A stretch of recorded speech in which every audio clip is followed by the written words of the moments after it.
Alright, so in today's video, what we're going to be doing is taking some more time to talk about Death Stranding. This is something I've been wanting to do. I've been telling you guys I'm going to try to do a better job in covering this game.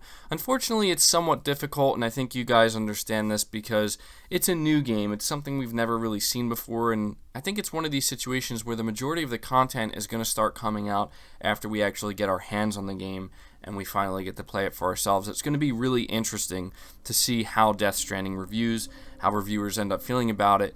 I personally have a lot of faith that it's going to be a game that really surprises people. I still have this mentality that I think it's going to review really, really well, and I think that based off of Hideo Kojima's pedigree, there's a good chance this game could be a runner-up for Game of the Year, honestly. I think it could end up maybe even winning Game of the Year. I know that's to a lot of people that feels like such a stretch, but again, I'm basing this off of what I've experienced from the Metal Gear Solid series, which is, I think, my favorite game series of all time, or one of my favorites. And so what we're going to do is go over some more information we got here recently, starting with apparently the game's length and how, according to Hideo Kojima, it's going to take a lot of time to complete this game. It says in an interview with the Russian site DTF, Hideo Kojima was asked about how long it would take to finish the game. He didn't give a lot of details in true Kojima fashion, but putting it simply, he said it would take a lot of time.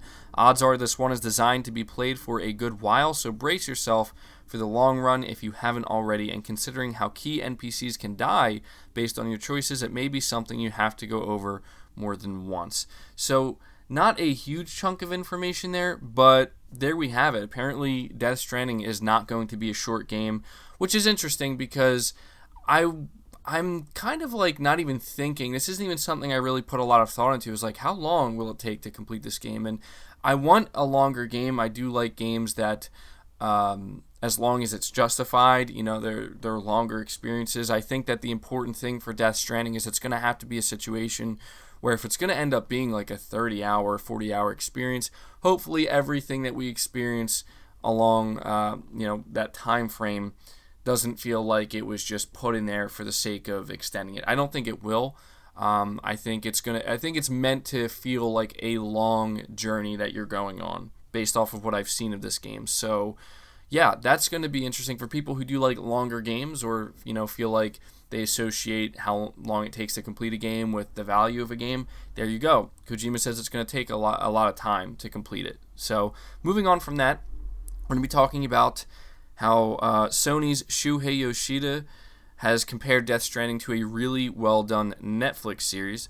Said that Sony Worldwide Studios president Shuhei Yoshida is unsurprisingly one of the few people who has gotten to play a good chunk of Death Stranding, and apparently in an interview via DualShockers, he talked about his impressions of the game, and he mentioned that he has played the first 10 hours of the game and has come away impressed with what he's experienced. According to Yoshida, even though he's played 10 hours of the game, he feels like he's only just begun, which maybe gives us a little bit of an indication of just how long this game is going to be. And he says, in total, I played around 10 hours from the beginning, but it still feels like it's only starting, Yoshida said. Other people were there and would try the game simultaneously, including director Kojima, who showed me tons of ways to use Sam's tools I didn't think of myself. Yoshida then went on to talk about the game's story and compared it to a really well-done Netflix original series, before going on to reveal that he's been told by the game's developers that the players will definitely cry when they reach the second half of the game. I'd compare the story to a really well-done original Netflix series, he said. It feels like I reached only the halfway point of the series, and there are still many possibilities for what could happen next. Also, I heard that you will definitely cry when reaching the second half of the game. Kojima production staff told me this, and even the debuggers at Sony told me this as well. So I don't know about you guys, but this is actually pretty exciting to hear because, I think anybody who's played the Metal Gear Solid games can back me up on this one when I say that one of the most intriguing and exciting parts of Death Stranding easily is going to be the story. For me, personally, I don't think there's ever been a game series like Metal Gear Solid where I was just so interested in learning more about the characters and the world and everything about this world and this universe, the Metal Gear Solid universe. The lore behind it is so rich, so detailed, and so immersive that this is why like when it comes to Death Stranding, I have a feeling it's going to surprise people. People who haven't played Metal Gear Solid games before, maybe this is going to be their first time experiencing a Hideo Kojima game. I have a feeling you're going to be in for quite a surprise in just how interesting the story is going to be. Kojima is really a master of storytelling, and I don't say that to make it sound like I'm exaggerating. He really is. Like, if you play these games, his past games, you'll see like there's just something so awesome here. I will admit that Metal Gear Solid 5, probably out of all the mainline Metal Gear Solid games, was probably the weakest to an extent. It's story-wise anyway. But I think that was done purposely because it was meant to be a little bit more cinematic. He was going for more like a quiet protagonist type thing, and like it's just crazy because if you play the past Metal Gear Solid games, like there's just so much dialogue from Snake and the interaction with the characters. But anyway, I digress here. I'm really interested to see just how good Death Stranding's story is going to be. It sounds like it's going to be pretty long, which is awesome. It sounds like it's going to be emotional, which is interesting, because that is something that the Metal Gear Solid games have done really well. On top of that is really just adding that emotional depth to the characters, to the storytelling, and I honestly just can't wait. And it's really nice to hear this from somebody who's experienced 10 hours of the game. Of course, it's Shuhei Yoshida saying this, so he's only going to have positive things to say. But hey, man, there's a reason Sony wanted Kojima to make a game from them. So moving on from that, we are going to be talking about how there is apparently no game over screen in Death Stranding. It says that as you might have already figured out by now, Death Stranding is not like other video games. Not only do developers claim it falls under a completely new genre, but some of its core mechanics leave us in awe. As far as we know, Death Stranding has no game over, and the concept behind it is genius.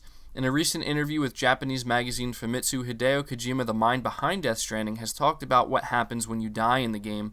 According to him, there is no game over screens in Death Stranding, but instead, you get real changes to the world around you. We've seen games completely ignore the fact that the story has to have an organic flow, one that character deaths can ruin.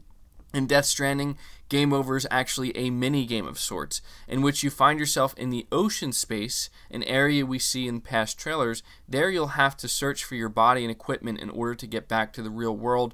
During that time, changes will occur in the world, and the timeline will resume as if nothing happened.